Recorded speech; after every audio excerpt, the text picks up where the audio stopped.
quiasmo como uma fábula, né? Coloca o quiasmo como algo ilusório. Então você vê, uma característica milenista é esse embate ao quiasmo, essa literalização excessiva. E a questão pós-milenista, o que podemos ter de mais característica é o otimismo. A questão do otimismo em relação à progressiva melhora do mundo por meio da pregação do Evangelho. Quando perde o cerne da pregação do Evangelho, vira essa questão otimista desvinculada, né, da questão cristocêntrica, desvinculada da questão espiritual, e acaba sendo usado, né, pelos movimentos progressistas políticos. Mas o cerne é o otimismo em relação à pregação do Evangelho. Outra coisa que ele veio a concluir: os judeus retornariam para a Terra Santa e as nações muçulmanas seriam derrotadas. Tudo isso marcaria o início dos 1000 anos de paz, justiça e felicidade. Jesus não voltaria fisicamente até que este tempo chegasse ao fim.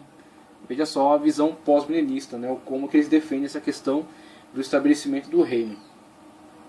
Quando uma série de avivamentos irrompeu nas colônias americanas na década de 1730, as primeiras décadas de 1800, as perspectivas pós-milenistas de Whitby chamaram a atenção de um pastor em Northampton, Massachusetts. Esses avivamentos se tornaram conhecidos entre as gerações posteriores como o Grande Despertamento. E qual era o nome do pastor de Massachusetts? Ele era Jonathan Edwards.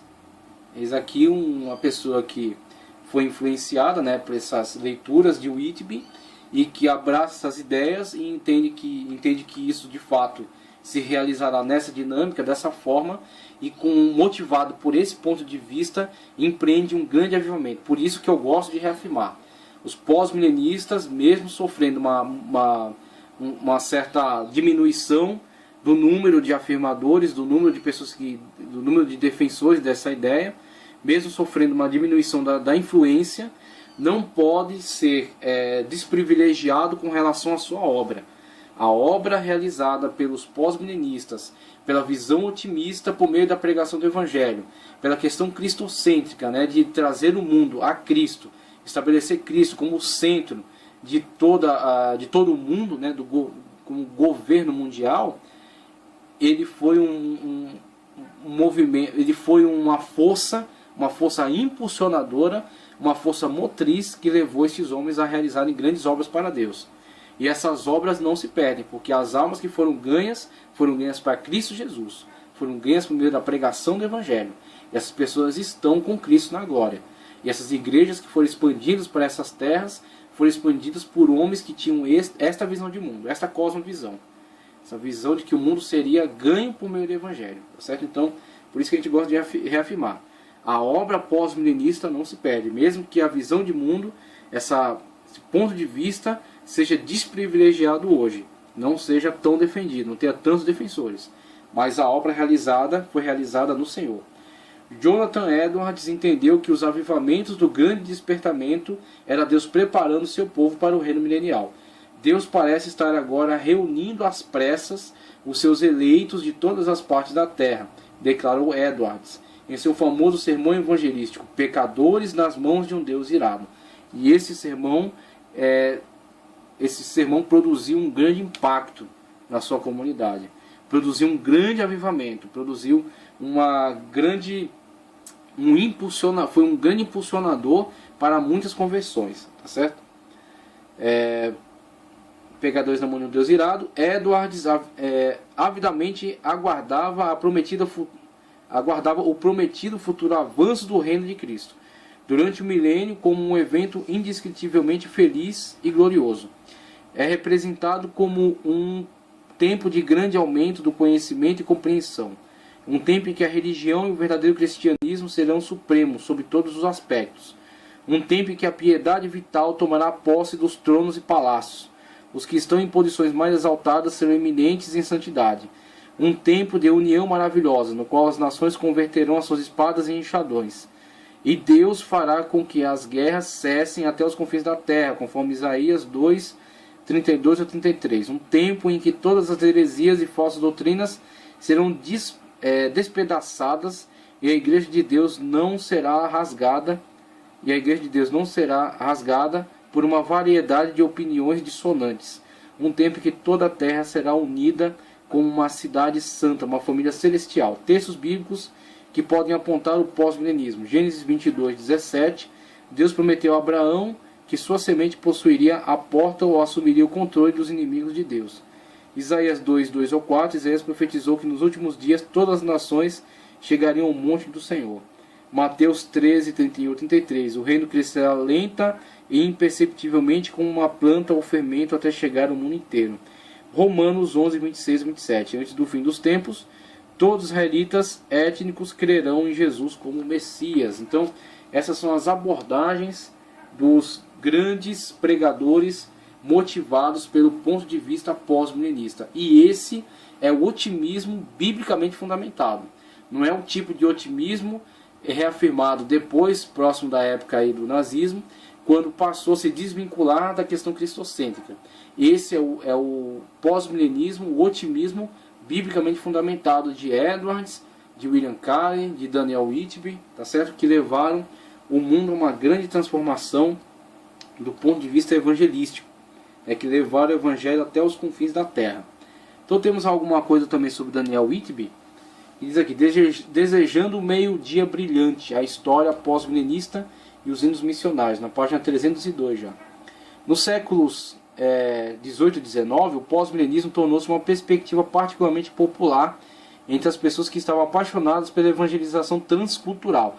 Aí surgem grandes movimentos transculturais, tá certo? Da transposição de um evangelho, de um evangelista que sai de uma determinada cultura, ele se insere numa outra cultura diferente da dele, passa a se integrar naquela cultura, e a partir do entendimento daquele novo ponto de vista cultural, diferente daquele da origem dele, ele passa a propagar o evangelho de acordo com aquela cultura. Não é questão da modificação do evangelho, e sim de uma modificação da abordagem do evangelista. Então, o evangelista não vai propagar a sua cultura lá, ele vai propagar o evangelho. Então ele vai se adaptar àquela cultura para a propagação do evangelho. Então começa aí grandes movimentos transculturais. Proclamar o evangelho para todas as nações foi essencial para o surgimento do reino milenial. Por conseguinte, o pós-milenismo encaixa-se paralelamente com o entusiasmo por missões. Muitos hinos missionários do século XIX proclamavam a escatologia pós-milenista. Provavelmente você já tenha cantado essa letra pós-milenista sem mesmo pensar sobre a escatologia por trás dela.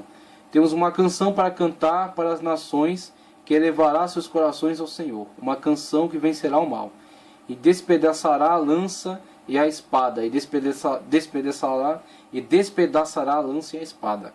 A escuridão se tornará no amanhecer, e o amanhecer no meio-dia brilhante, e o grande reino de Cristo virá à terra, reino de amor e luz. Então temos aí uma letra de uma música de uma ênfase pós-milenista, tá? Uma ênfase evangelística, inspirado em parte pelas expectativas pós-milenistas de um tempo quando o reino milenial começaria na Terra. William Carey lançou a Sociedade Missionária Batista e serviu como missionário entre o povo da Índia. Veja só a disposição deste homem em sair da sua sociedade, se integrar na cultura indiana, muito diferente da sua, se adaptar a essa cultura e passar então a propagar o evangelho em meio a esse povo tão diferente de tudo aquilo que ele tinha visto, né? E o que impulsionava? Primeiro, o Espírito Santo de Deus, pelo qual foram atingidos, né, esses grandes homens, pelo qual foram motivados e foram capacitados, né?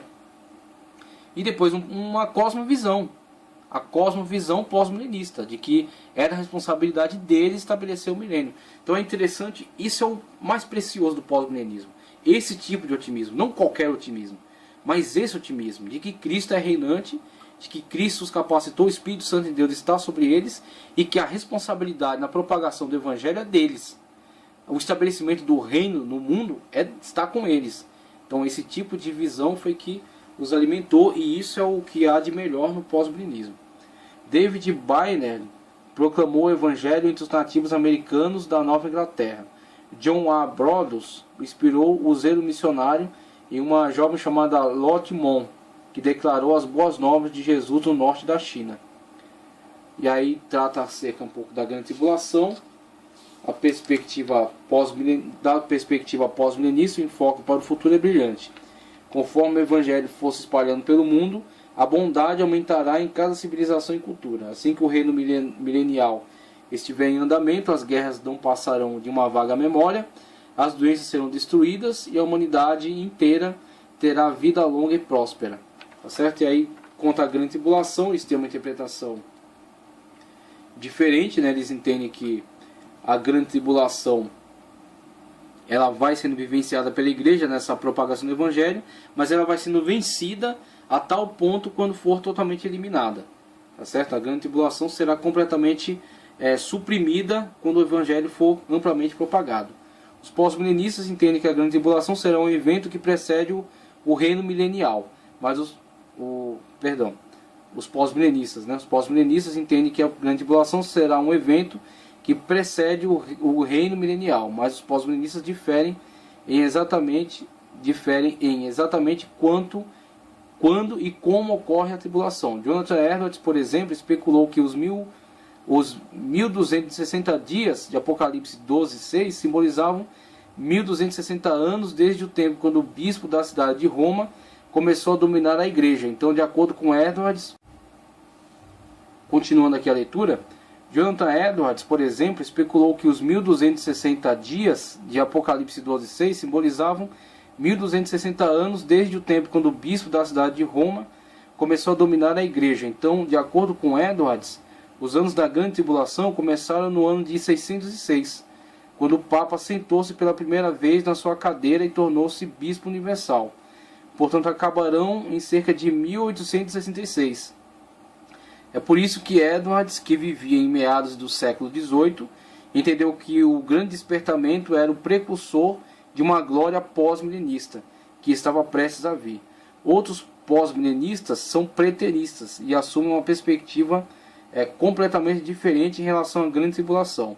A palavra preterista provém do latim praeteritus, passado, e indica que a grande tribulação, ou toda ela, ocorreu no século I d.C., na época em que os romanos destruíram o templo judaico em 70 d.C. O teólogo R.C. Sproul é o mais conhecido pós-milenista preterista ortodoxo. Então, Jonathan Edwards faz essa interpretação de que, na verdade, a grande tribulação abordada em Apocalipse deu-se durante o reino do papado, deu-se durante o reino mais evidente do papado, e que isso, na verdade, foi um período que já terminou, né? Durante o grande reino do papado, seu enfraquecimento, com a grande reforma e depois os grandes movimentos de evangelização. E outros, como preteristas, entendem que isso na verdade se deu durante o século I da era cristã, quando a igreja passou por uma grande tribulação, passou por uma grande perseguição. Eles entendem que isso foi a grande tribulação. Mas a conclusão é: a igreja está reinante com Cristo na terra, a responsabilidade do estabelecimento do reino milenial está com a igreja, o poder de Deus está sobre a igreja, e a pregação do evangelho modificará o mundo progressivamente a tal ponto que o mundo seja completamente rendido aos pés de Cristo Jesus. E então será um mundo muito melhor, um mundo onde reinará a paz e onde Cristo será estabelecido como dominador de todo o universo. Então esse é um ponto de vista pós-milenista centrado em Cristo e centrado nas Sagradas Escrituras. Aí temos outros representantes como Charles Hodge, já falamos dele, e Lohane Boiter, também falamos dele. Os representantes da visão pós-milenista, desde Joaquim de Fiore, adotado primeiramente o ponto de vista de que, por volta de 1260 d.C., o reino seria plenamente estabelecido por meio da igreja e Cristo finalmente viria a inaugurar o reino. Então, temos aí um pouco acerca de Joaquim de Fiore, né, como já tratamos. Pensadores como Daniel Whitby entendiam que por meio do estudo da Bíblia, que a abrangente propagação do Evangelho viria a causar uma conversão em massa da sociedade para o estabelecimento do reino. Aí temos o início da questão da melhoria progressiva do mundo e a questão otimista centrada na Bíblia, né, conforme Daniel Whitby assim asseverava. Essa visão extremamente otimista foi o espírito do movimento de missões em massa, que na época de Jonathan Edwards e William Carey impulsionavam os grandes evangelismos para o estabelecimento do reino. Então temos aí os grandes movimentos evangelísticos em massa e as grandes missões transculturais motivadas e impulsionadas por essa cosmovisão, essa visão pós-milenista. Charles Rodger e Boiter foram nomes que elaboraram pela fundamentação teológica e propagação dessa escola de interpretação. Então temos aí uma boa leitura acerca dos representantes do pós-milenismo, da grande importância desse movimento, dos bons frutos gerados por esse movimento, que não se perderam, tá certo? E infelizmente depois, quando passou a não ser mais centrado na pessoa de Cristo, e quando passou a não ser mais impulsionado por uma questão espiritual, um enfraquecimento disso com associação com movimentos de questão política social, questão de progresso social, e então o triste envolvimento de alguns pensadores pós-milenistas com o nazismo, né, o que veio enfraquecer esse movimento, essa interpretação. Então, passado isso, vamos entrar no próximo vídeo a questão pré-milenista, tá certo? Na visão pré-milenista, a abordagem futurista da interpretação e a interpretação literal do texto que trata do milênio em Apocalipse, tá ok?